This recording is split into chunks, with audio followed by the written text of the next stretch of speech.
क्या हुआ शनाया? हाँ, वो कल रात को जो हुआ। It's okay. मुझे ऑफिस जाना है। इसे बार बार एक ही बात करना बंद कीजिए प्लीज।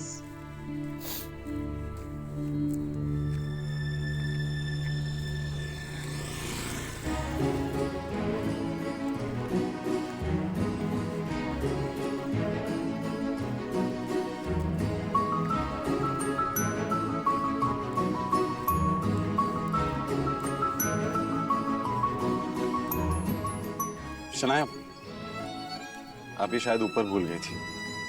लगा लीजिए वरना आपके सर में दर्द शुरू हो जाएगा। दोनों अपने मंजिल की तरफ निकल पड़े।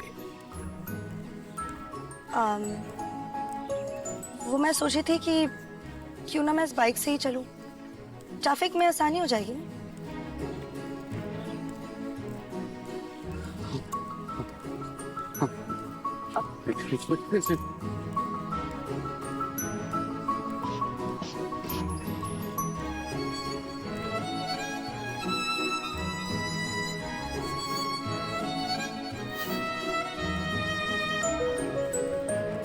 बाइक पर बैठकर शनाया ने आहान के कंधे पर हाथ रखा तो आहान को एक अलग ही एहसास हुआ। शनाया का भी कुछ यही हाल था। आज वो दोनों पहली बार पूरे होश में एक दूसरे के इतने पास थे। अब आप चलेंगे या किसी और का भी इंतजार है?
अब माँ को लेकर घर निकल जाइए शनाया।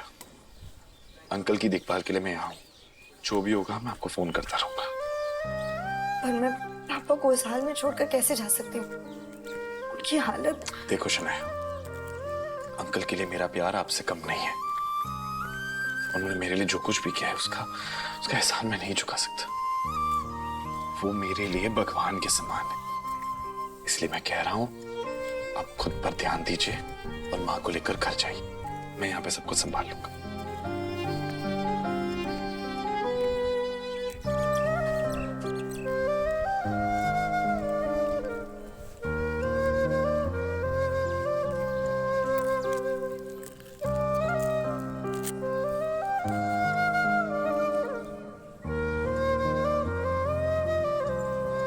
कुछ ही देर में शनाया अपने कमरे पर और यामिनी जी अपने घर पर थी।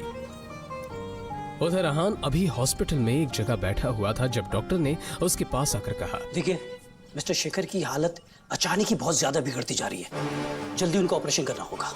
डॉक्टर, आपने तो कहा था उनकी हालत स्थिर है, फिर अचानक क्या हो गया? इस बारे में हम कुछ भी ठीक से नहीं कह सकते, मगर उनका ऑपरेशन जल्दी नहीं किया गया तो उनकी जान को खतरा है। तो फिर डॉक्टर आपको किस बात का इंतजार है? आप ऑपरेशन शुरू कीजिए। ओके फाइन, मगर कुछ डॉक्यूमेंट्स है जो आपको भरने पड़ेंगे और साथ ही जाकर बिल काउंटर पर आप जाकर 15 लाख जमा करा दीजिए। मैं ऑपरेशन की जाकर तैयारी करता हूँ। ओके। 15 लाख की बात सुनते ही आहान टेंशन में नजर आने लगा। उसने शनाया को कॉल करने के लिए फोन निकाला ही था कि तभी उसके सामने विक्रम खड़ा दिखाई दिया। जो आहान की तरफ देखकर मुस्कुरा रहा था। उसे देखते ही आहान के दिमाग में ढेर सारे डाउट्स आ